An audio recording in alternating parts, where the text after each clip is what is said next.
जी student, हम discuss कर रहे थे relation between an arc and a central angle of the circle, और उसको हम यहाँ तक सॉल्व कर चुके थे। ठीक है, अब यहाँ से आगे कंटिन्यू करेंगे। तो जो नेक्स्ट पॉइंट है वो हमारे पास क्या आएगा, an arc an angle of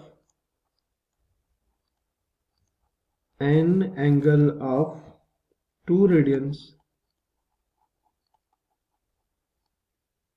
subtends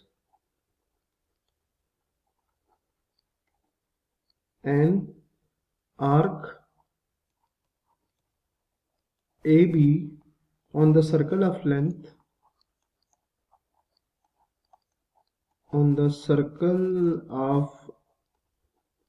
length 2r. So therefore हमारे पास क्या बनेगा, therefore an angle theta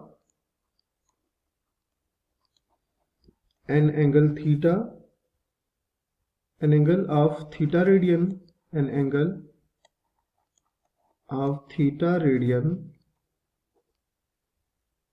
subtends an arc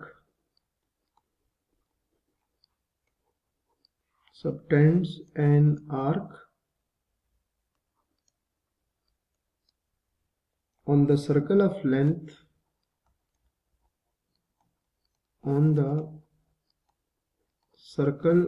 length is equals to theta r. अच्छा जी, नेक्स्ट अब क्या होगा। मतलब हम लिख सकते हैं कि N angle of theta radian subtends an arc A be on the circle of length. इसको लिखा जा सकता है ए बी, मतलब जो आर्क की जो लेंथ थी, अगर आप देखें तो ये बेसिकली हमने आर्क की लेंथ ही डिस्कस की थी। यहाँ अगर आप देखें ना तो ये बेसिकली आर्क की लेंथ ही हम कह रहे थे। ठीक है, ये आर्क की लेंथ ही होगी सारी आपके पास। ठीक है, तो ये आर्क की लेंथ जो थी, तो यहाँ से जो आर्क की ये बेसिकली ये जो थीटा आर है ना, ये ए बी की क्या थी, ये उसका आर की लेंथ थी ए बी। सो यहाँ से एल आ जाएगा थीटा डॉट आर, और यहाँ से अगर आप वैल्यू फाइंड करना तो थीटा इज इक्वल्स टू क्या आ जाएगा, l divided by r. Student next हम डिस्कस करने जा रहे हैं conversion of radian into degree and vice versa. मतलब क्या होगा कि रेडियन को डिग्री में किस तरह से कन्वर्ट करते हैं और डिग्री को रेडियन में किस तरह से कन्वर्ट करते हैं। तो ये हम इस लेक्चर में आगे इस कंटिन्यू करेंगे। अच्छा जी स्टूडेंट, आपको पता है कि circumference of a circle of radius r, अगर आप लिखें कि as circumference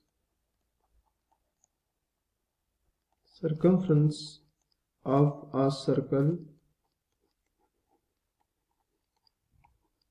of radius r, वो क्या होता है, वो आपके पास क्या आएगा, 2 पाई आर आएगा। ठीक है, और सर्कमफ्रेंस जो होता है बेसिकली आर्क लेंथ ही होती है, तो उसको आर्क लेंथ को हमने स्मॉल एल से रिप्रेजेंट किया। And angle formed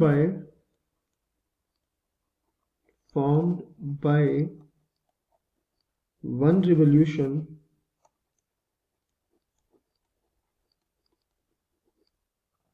is theta radian. ठीक है, आपको पता है कि जब एक पूरा सर्कमफ्रेंस जब क्या नाम है, जब हम पूरी सर्कमफ्रेंस को अगर हम आर्क लेंथ कंसिडर करेंगे तो सेंट्रल एंगल जो होगा वो आपके पास थीटा रेडियन बनेगा, is theta radian. Therefore so आप कह सकते हैं, फार्मूला आपको पता है कि theta is equals to l divided by r होगा।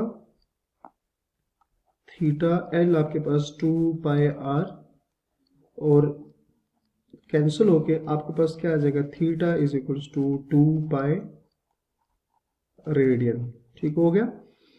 अच्छा, यहां से फिर आपको एक बात पता है कि जो पूरा जो हम जब डिग्री डिस्कस कर रहे थे तो वहां से आपको एक बात बताई गई थी कि जो 2 पाई रेडियन होगा, क्योंकि यहां पर हमने लिखा कि थीटा है ना, थीटा और थीटा एक पूरा रोटेशन, पूरी एक फुल चक्कर होगा। तो थीटा बेसिकली क्या होता है, 360, क्योंकि पूरा जो एक रेवोल्यूशन होता है डिग्री में वो कितना होता है 360 एंगल्स होते हैं उसमें, ठीक है। सो ये आ जाएगा।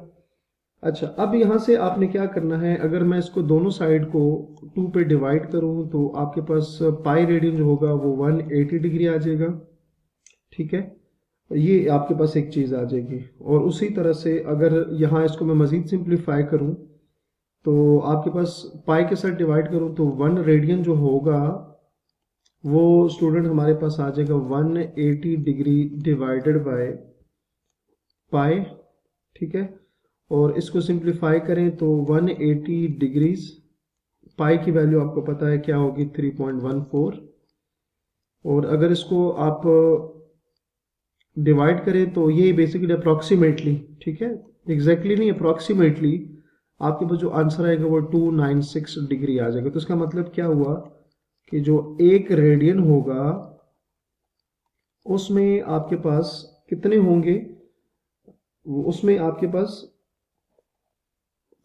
57.296 डिग्रीज होंगे, ठीक है। सो ये एक रिलेशन आपके पास आ गया कि एक रेडियन में आपके पास 57.296 डिग्रीज होंगे। उसी तरह से अगर आपके पास 1 डिग्री हो तो उसमें आपके पास क्या आएगा, अगर आपने 1 डिग्री फाइंड करना हो तो इसी को क्या करेंगे 1 डिग्री को कि 180 को दोनों साइड पे डिवाइड करेंगे तो पाई बाय 180 आएगा। पाई की वैल्यू पुट करेंगे 3.14 180। सो ये स्टूडेंट आपके पास आ जाएगा 0.0175 रेडियन आ जाएगा, ठीक है। सो यहाँ से आपके पास एक दूसरी बात आ गई कि 1 degree is equals to 0.0175 radian के इक्वल होगा, ठीक हो गया। सो ये दो जो थे हमने यहाँ पर रिलेशन इस तरह से बना लिए। सो स्टूडेंट इस में हमने क्या देखा कि जो 2 पाई रेडियन होता है वो 360 डिग्री के इक्वल होता है, पाई जो होता है वो 180 डिग्री के इक्वल होता है। ये पाई रेडियन है, ठीक है। अगर मैं यहाँ पे इसको दोबारा से सही से लिखूं तो ये पाई रेडियन है, पाई रेडियन 180 की डिग्री के बराबर होगा।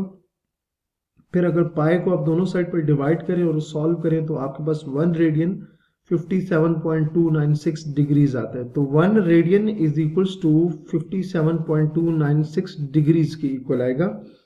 और उसी तरह अगर दोबारा से इसको देखें ना, अब इसके दोनों साइड्स को 180 पे डिवाइड कर दें इसी को, तो जब इधर आप 180 पे डिवाइड करेंगे तो आपके पास क्या आ जाएगा, सॉरी इधर 180 पे डिवाइड करेंगे तो पाई ओवर 180 आएगा और इधर 1 डिग्री रह जाएगा, ठीक है।